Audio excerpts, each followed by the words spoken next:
எரேமியா தீர்க்கதரிசி ஒரு வார்த்தையை அழகாக எழுதுகிறாரு. நான் அவர்களுக்கு சௌக்கியமும் ஆரோக்கியமும் சமாதானமும் அப்படின்னு 3 ஆசீர்வாதத்தை என்ன செய்கிறாரு சொல்கிறார். இந்த 3 எதுக்கு அப்படின்னா சத்தியத்தை அவர்களுக்கு வெளிப்படுத்த. அல்லேலூயா. கவனிங்க, இந்த உலகத்தில் எந்த புக்கும் இந்த வேதத்துக்கு ஈடு இணையான புக்கே இதுக்கு ஒரு புக்கு ஒரு புத்தகத்தை எடுத்து இது வேதத்தோடு சம்மந்தப்படுத்தி பேசலாம், இல்லை இது வேதத்துக்கு சமமான புக்குன்னு ஒரு புக்கு என்ன செய்ய முடியாது. இந்த உலகத்தில் எந்த புக்கு எடுத்தாலும் என்ன செய்ய முடியாது, சொல்ல முடியாது. எந்த புக்காவது அவனுடைய வாழ்க்கையை குறித்து பேசுமானா பேசாது. எந்த புக்காவது உன் பிறந்த நாளிலிருந்து உன்னுடைய ஆயுசு நாட்கள் முடியும் வரை நடக்க வேண்டிய வழியில் எப்படி நடக்கணும் போதிக்குமா அப்படின்னா எந்த புக்கும் இல்லை. ஆமென்.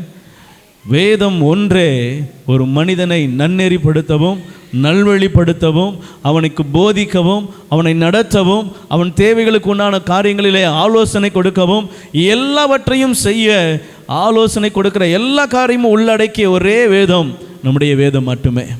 ஆமென். இந்த வேதத்தை அறிகிற அறிவு தான் ரொம்ப முக்கியமான அறிவு. ஆமென்.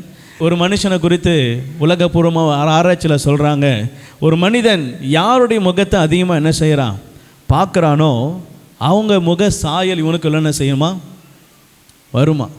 கணவன் மனைவி முகத்தை பார்த்தீங்கன்னா ஒருவேளை அந்த சாயல் என்ன செய்யலாம் தெரியலாம். அல்லேலூயா. இது உண்மை.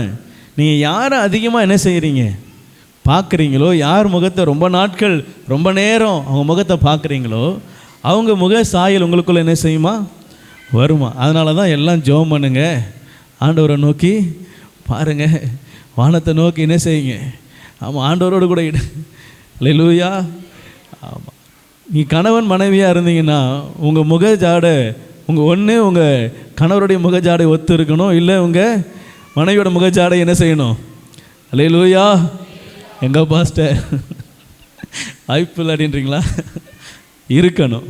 ஆமென். அப்படி இருக்குமானா நீங்கள் ஐக்கியமாக சந்தோஷமாக அந்யோன்யமாக இருக்கிறீங்கன்னு.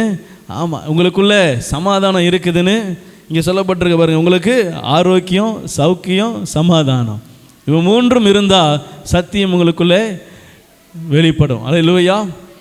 இந்த 3ஐயும் ஆண்டவர் கொடுக்கறதுக்கு காரணமே சத்தியத்திற்காக தான். இந்த வேதத்தை அறிந்து கொள்ள வேண்டும். ஆமென். கவனிங்க, உங்கள் முக சாயல் கிறிஸ்துவுடைய சாயலாக மாறணும் அப்படின்னா நீங்கள் தினந்தோறும் இந்த வேதத்தை வாசிக்கணும். நீங்கள் வாசித்தீங்கன்னா இது உங்களை பூரண அறிவுள்ளவர்களாய் மாற்றும். அல்லேலூயா.